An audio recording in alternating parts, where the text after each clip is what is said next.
बात करने वाले लोगों से मत मिलो, व्यर्थ के बकवाद करने वाले लोगों की तरफ मत देखो, ये क्या कह रहे हैं, क्या बोल रहे हैं।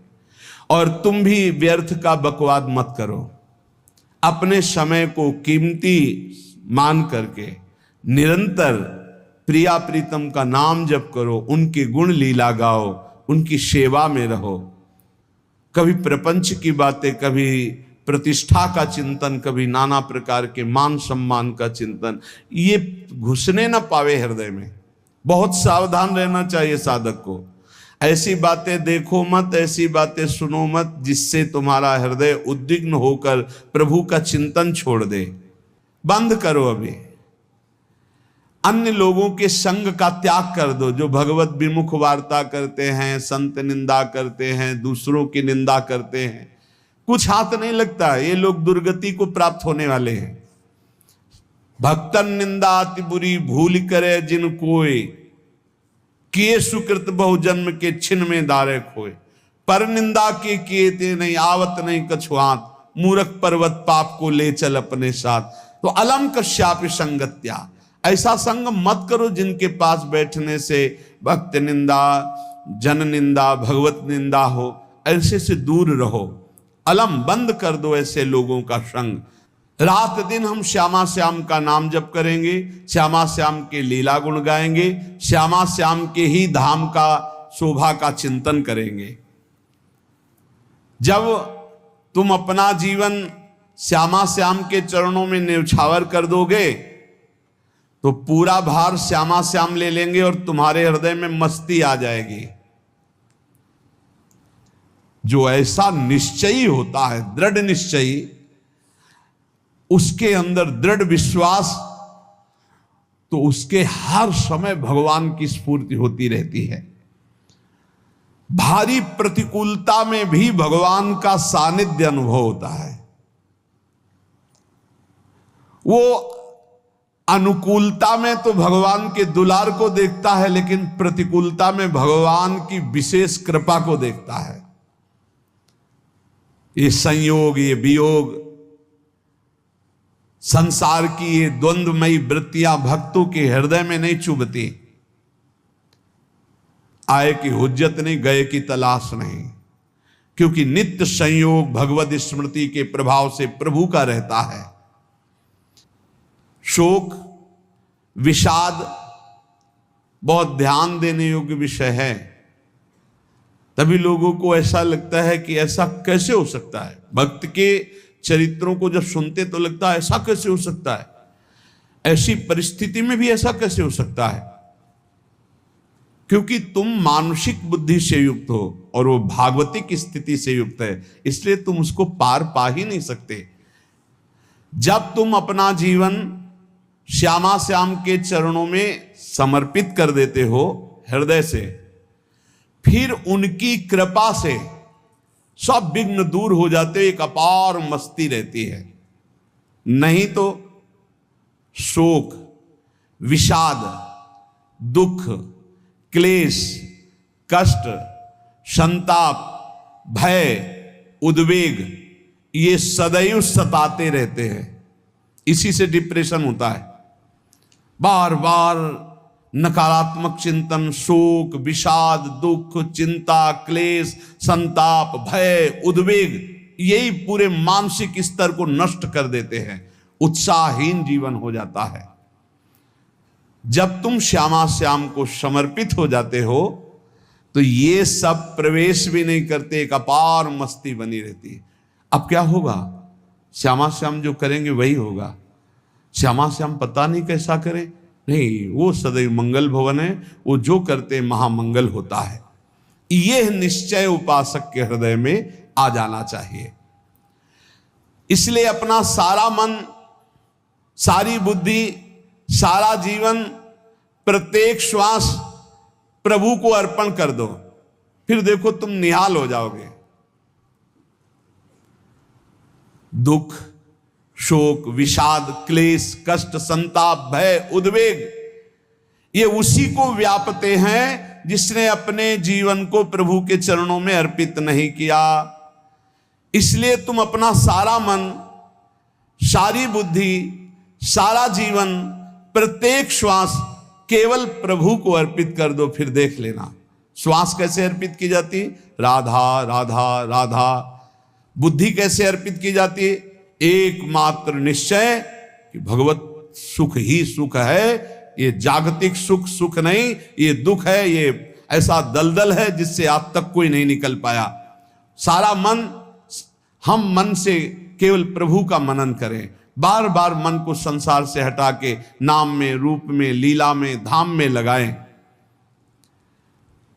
बहुत प्रसन्नता हो जाती है उस उपासक के हृदय में जो अपना मन बुद्धि प्रभु के चरणों में अर्पित कर देता। भगवान ने तो इसको बहुत उत्तम स्थिति बताया है कि मेरे से कभी वो अलग हो ही नहीं सकता यदि मन बुद्धि अर्पित कर दिया।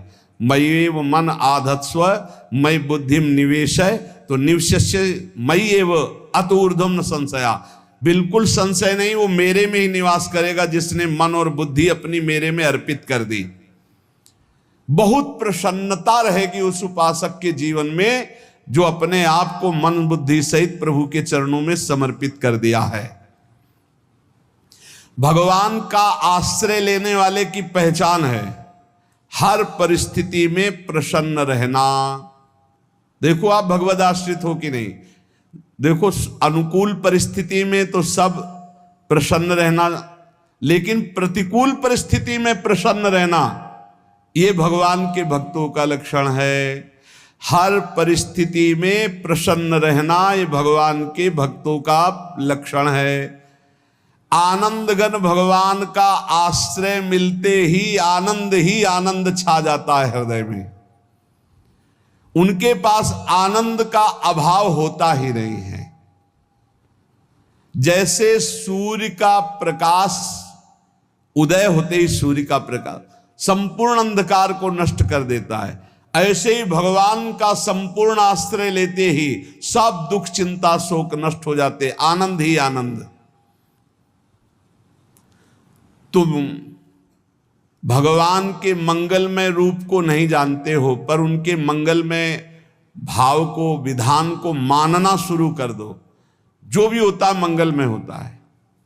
हमने जीवन में देखा है, अगर इधर कोई बहुत बड़ा सुख दिया तो देर नहीं लगेगी, 24 घंटे नहीं व्यतीत होंगे और ऐसे दुख दे देंगे, जिससे दोनों का समान भाव रख करके ना दुख में तुम भूलो प्रभु को, ना सुख में फूलो, सीधे भगवत मार्ग में चल। पूरे जीवन की बात देखा है। भगवान के मंगल विधान में सदा सर्वदा सुख ही सुख है, इस बात को मान के प्रसन्न हो जाओ।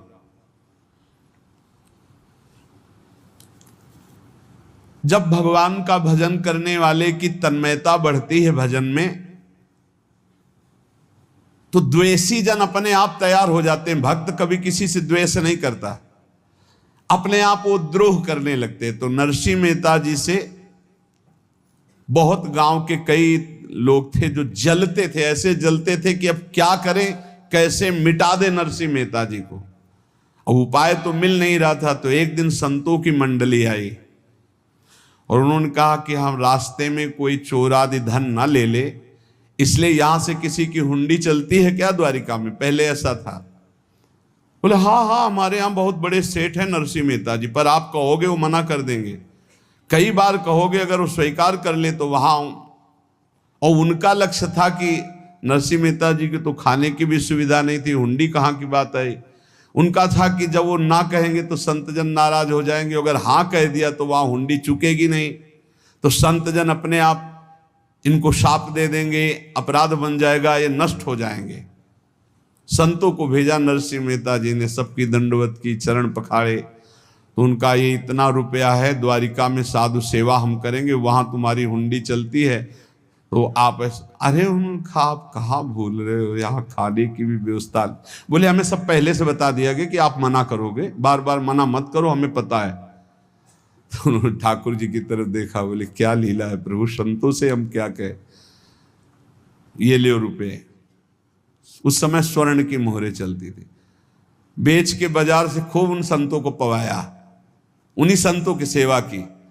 और उनका अपने सेठ का नाम तो बताओ जहां हमें जाके हुंडी मिलेगी।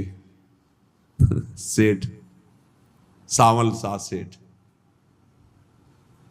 संत जन गए वहां, पूछा कि नरसिंह मेहता जी का जिन सेठ से परिचय, उनका नाम सावल सा सेठ, उनकी गद्दी कहाँ है? तो जो कुछ भक्त थे वो द्वारिकाधीश की तरफ संकेत करते कि वही हैं। बोले नहीं नहीं, वो सेठ है, उनकी गद्दी चलती। पूरी बाजार में कहीं कोई। अब संत जन एकांत में होकर के बहुत विचलित हुए, क्या हमारे साथ धोखा हुआ? नरसिंह मेहता जैसा संत क्या धोखेबाज हो सकता है? देखो, संशय तो बहुत विचित्र होता है, बड़े बड़ों को संशय हो जाता है। जब भगवती सती जी को संशय हो गया, राम जी को हे खग हे मृग हे मधुकर श्रेणी ऐसा पूछते हुए कि सच्चिदानंद कैसे हो सकते, तो किसी को हो सकता है, क्योंकि वो बुद्धि की अधिष्ठात्री देवी है। जो ही उनके मन में ऐसा आया कि क्या हमारे साथ धोखा हो रहा है, इतने में ही देखा जय हो सावल सा सेठ की। वो कहा सावल सा सेठ, तो देखा बढ़िया मुनीम जी उनके साथ, तो सेठ बस्ता लिए हुए मुनीम जी, सरकार इधर से चलो। तो उनका सावल सा सेठ आपका नाम है? संतों ने कहा। बोले हाँ। बोले नरसिंह जी? हाँ। बोले आपकी हुंडी आ गई है। हुंडी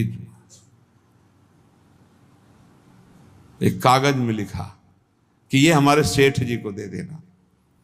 वैसे लोग मुझे माखन चोर कहते, कोई कुछ कहता, लेकिन आपने सेठ बना दिया। जब आपने सेठ बना ही दिया तो आप कभी परवाह मत करना तुम। और ये सेवक आपकी सेवा में सदैव तत्पर है। भगवान ने ऐसा लिखा।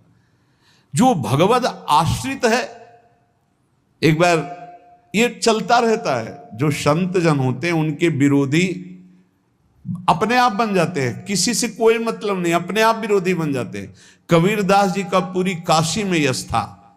भजन करने वाले महापुरुषों का यश बढ़ता है जब, तो जो भजनहीन होते हैं उनके हृदय में जलन पैदा हो जाती है और वो उनको विविध प्रकार से फंसाना चाहते हैं, उनको कष्ट देना चाहते हैं। तो कबीरदास जी के यश को धूमिल करने के लिए कुछ ब्राह्मणों ने एक रचना रची, मुड़ मुड़ा के कबीरदास जी के शिष्य बन करके पूरी काशी के सब आश्रमों में निमंत्रण दे आए। कल भंडारा है, संत सेवा है, सबने स्वीकार किया। कबीरदास जी अपनी दिनचर्या करके निकले तो संत मंडली आने लगी। बोले कै बजे सेवा है? साधु सेवा। बोले कौन सी साधु सेवा? बोले कल आपके शिष्यजन निमंत्रण दे के आए, पूरी काशी के सब संत आ रहे हैं। कबीरदास जी ने कहा यहाँ तो एक की भी व्यवस्था नहीं, पूरी काशी के संत आ रहे। अच्छा, समझ में आ रहा है, लीला बिहारी तुम लीला करना चाहते हो। गए अपना निकल गए गंगा किनारे, एक झाऊ के नीचे बैठकर अपना भजन ध्यान में मगन है। 11-12 बजे तो उन्होंने देखा संतों की मंडली, काशी तो बहुत। कबीरदास जी ने देखा कि आश्रम की, तो बोले पता नहीं क्या होगा, चलो चलते हैं। तो ऐसे गमछा वस्त्र करके ऐसे डालकर मुंह ढक करके, वहां बड़ी बड़ी पंगत लगी थी। कबीरदास जी सबको पाओ जी पाओ। कबीरदास जी के रूप में स्वयं भगवान पाओ जी। कबीरदास जी ने कहा अच्छा, जब स्वामी परस रहे तो हम भी बैठ के पा ले। तो जब उसी पंगत में बैठ गए अपना कपड़ा ढक करके, और जब मोहरे की दक्षिणा दे रहे थे सब लोग कि वाह कबीरदास जी ने आज तो साधु से। सबको जब कबीरदास जी के सामने आए तो ऐसे मुंह ढके, बोले देखो जो मेरा होता है उसे मुंह छुपाना नहीं पड़ता, मुंह ढकला नहीं पड़ता।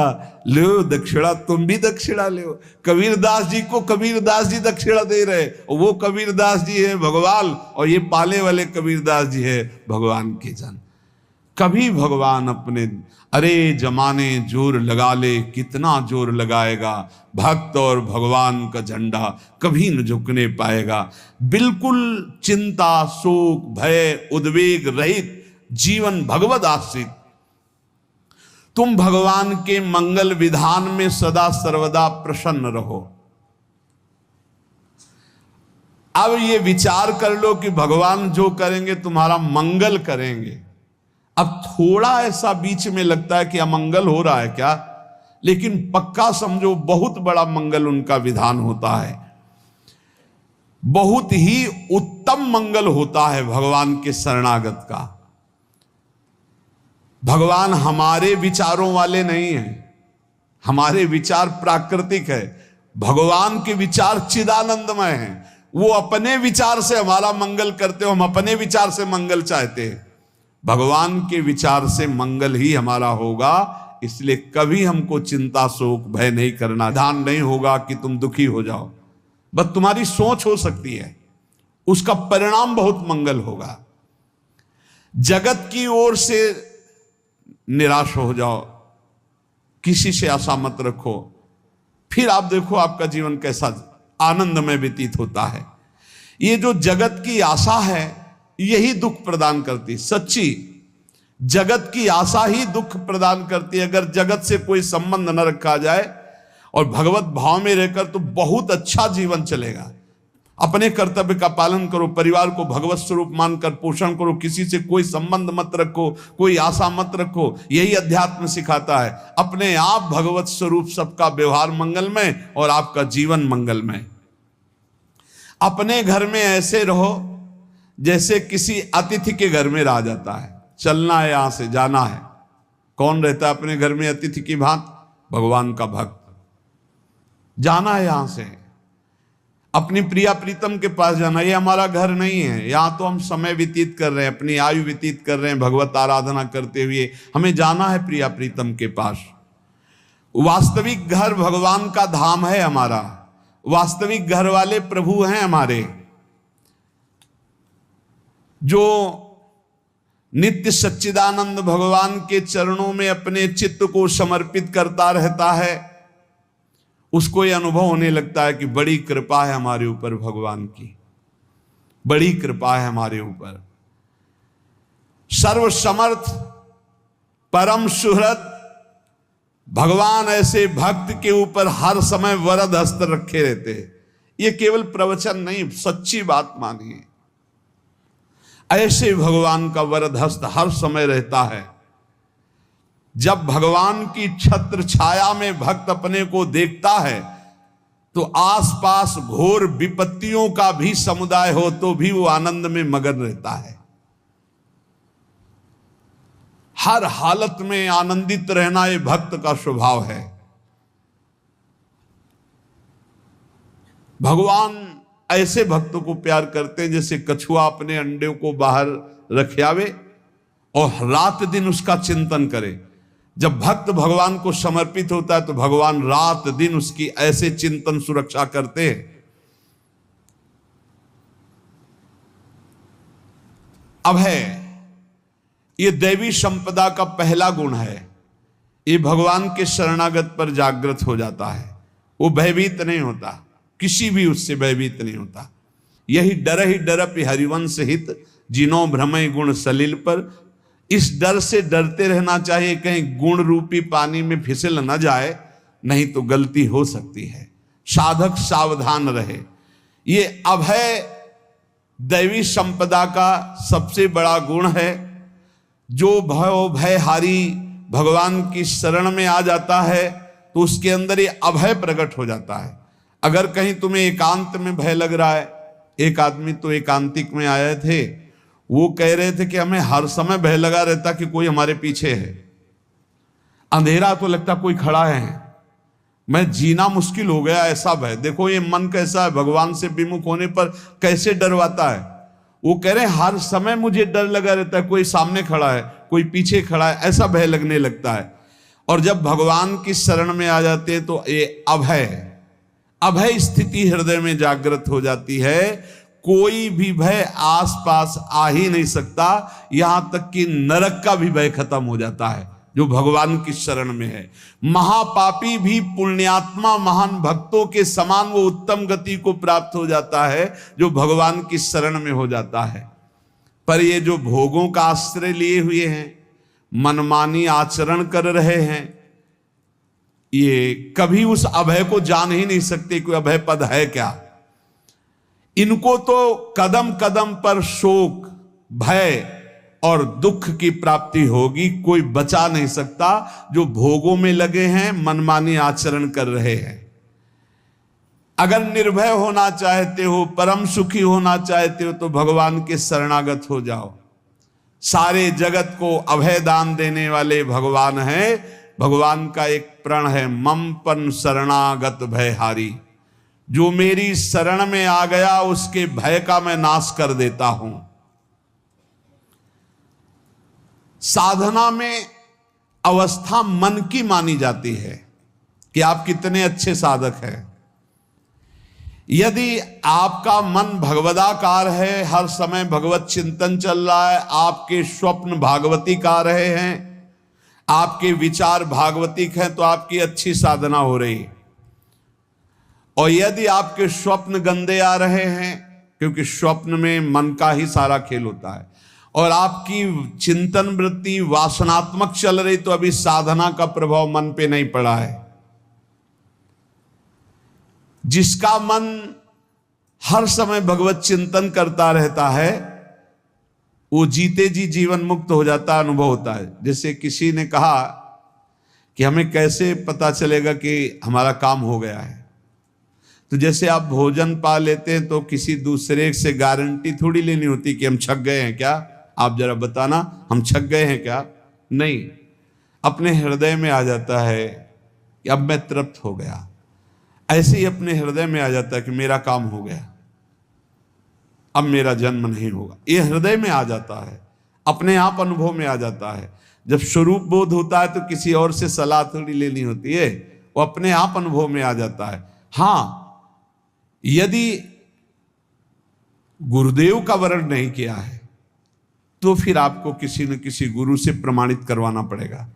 और अगर गुरुदेव का वर्ण किया है तो वही मंत्र, वही नाम, वही गुरु शरणागति आपको अंदर से पुष्ट कर देगी कि आपका काम हो गया है। विषय चिंतन करता हुआ मन विषय आसक्ति को प्राप्त होता है। विषय आसक्ति को प्राप्त हुआ मन बार बार जन्म मरण और नरक को प्राप्त होता है। बस ये विषय चिंतन हटाना ही प्रमुख कर्तव्य साधना का है। बार बार मन को विषयों से हटा करके प्रभु के नाम में लगाओ, प्रभु के रूप में लगाओ, प्रभु की लीला में लगाओ। जहां भगवान प्रकट होते हैं वहां परमानंद की बाढ़ आती है। पर ये ध्यान रखें, गुलाब का फूल कांटों में खिलता है, उसकी सुगंध लेनी, फूल लेना है तो कांटों से बचाकर। ऐसे ही जब आप भगवत चिंतन के लिए चलेंगे तो आपका चिंतन चुराने के लिए माया विविध नाटक करेगी, कांटे फैलाएगी। कोई तुम्हारी निंदा करेगा, कोई अपमान करेगा, कोई उपहास करेगा, तुम्हारी अव्यवस्था हो सकती है, तुम्हारी परिस्थिति बहुत भयावह हो सकती है। इन परिस्थितियों में भी भगवत चिंतन का तार ना टूटने पावे तो आगे गुलाब का फूल है। जैसे कांटे से बचाकर गुलाब का फूल लेते हैं और भगवत अर्पित करके सौरभ का सुख लेते हैं, ऐसे ही भगवान के प्रेमानंद का अनुभव करने के लिए संसार के कांटों से बचना होगा। और खिलेगा यही फूल संसार में ही, मनुष्य देह में, और योनियों में नहीं। भगवत प्राप्ति स्वर्ग में नहीं होगी, इसी मृत्यु लोक में होगी। पहले मन नहीं लगता भगवत चिंतन में, भगवत चिंतन जबरदस्ती करना पड़ता है। भगवत चिंतन जे ही प्रारंभ करोगे ते ही बहुत बाढ़ आ जाएगी पाप चिंतन की। ध्यान दीजिए, बहुत लोग प्रश्न करते रहते हैं कि हम जब भजन में बैठते हैं तो बहुत गंदी बातें आती, मन बड़ा चंचल होता है, भाग जाता है। ऐसा प्रारंभ में जब कोई भगवत चिंतन प्रारंभ करता है तो उसका मन विषयों में भागता है, गंदी बातों में भागता है। अब लोग कहते पहले तो हमारा चिंतन बढ़िया होता था, अब चिंतन नहीं होता। तो कोई सिद्ध पुरुष थोड़ी हो गए, तुम्हें जबरदस्ती चिंतन करना होगा। जगत के प्राणी में जहां मन जाए तो इसमें भी भगवान, पदार्थ में मन जाए तो उसमें भी भगवान, जहां जहां मन जाए वहां वहां भगवान देखो, या मन को हटाकर नाम मंत्र में लगाओ। ऐसे भगवत स्मृति जागृत की जाती है, बार बार प्रयास करना होता है। कई लोग ये प्रश्न करते हैं कि हमसे बड़े पाप हो गए तो क्या हमें भगवान की प्राप्ति हो जाएगी? तो यहां कह रहे हैं भगवान किसी के पूर्व जीवन को नहीं देखते हैं, वर्तमान के भजन को देखते हैं। पकड़ो इस बात को। अगर वर्तमान में आज आप सुधर गए हो, नाम जप कर रहे हो, तो आप भक्त हो। ये गीता जी में भगवान ने कहा, अपिचेत सुदुराचारो भजते माम अनन्य भाग साधुरेव समन्तव्या सम्यक व्यवसिता। ऐसा बहुत दुराचारी पहले रहा है, बाद में उसके मन में आ गया कि भगवान के सिवा हमारा कोई कल्याण करने वाला नहीं, हमारा कोई नहीं, तो भगवान कहते हैं मैं उसे साधु ही मानता हूं, उसे साधु बना देता हूं। भगवान किसी के पूर्व जीवन को नहीं देखते, बहुत बढ़िया बात है। कल तक हम क्या करते रहे भगवान नहीं देखते, आज क्या कर रहे हो ये देखते हैं। यदि आज आप भजन में लग गए हो, अच्छे आचरण कर रहे हो, तो आपको भगवत प्राप्ति हो जाएगी। भगवान ये नहीं देखते कि पूर्व में पुण्यात्मा रहा है कि पापात्मा रहा है। भगवान वर्तमान में देखते कि मेरा भजन कर रहा है, बस इसी से कल्याण कर देते हैं। पकड़ो इस बात को, तो कभी प्रश्न नहीं उठेगा कि क्या हमको भी भगवत प्राप्ति हो सकती है क्या। हमारा मन यदि श्री भगवान को चाहने लगे तो श्री भगवान हमारे मन में ही आकर बस जाएंगे। भगवान की रूप माधुरी में मन डूबने लगेगा। यथार्थ सत्य, जो भगवान से थोड़ा भी प्यार करने लगे हैं, उनके हृदय में भगवान की उनकी भावना के अनुसार झलक आने लगी है। हृदय में प्रभु के आते ही अनंत जन्मों के संस्कारों का नाश हो जाता है। इसलिए तुम अपने पहले वाले घृणित जीवन को याद भी मत करो और उसको सोचकर जरा निराश भी मत हो। अमावस्या में घोर अंधकार रहता है, पर प्रातः काल में अंधकार नष्ट हो जाता है। ऐसे ही नाम का उच्चारण करते ही तुम्हारे जितने पाप अंधकार हो सब नष्ट हो जाएंगे। तुम चाहो कि एक क्षण भी प्रभु को ना भूलो। अब वर्तमान में ऐसी स्थिति बनाओ।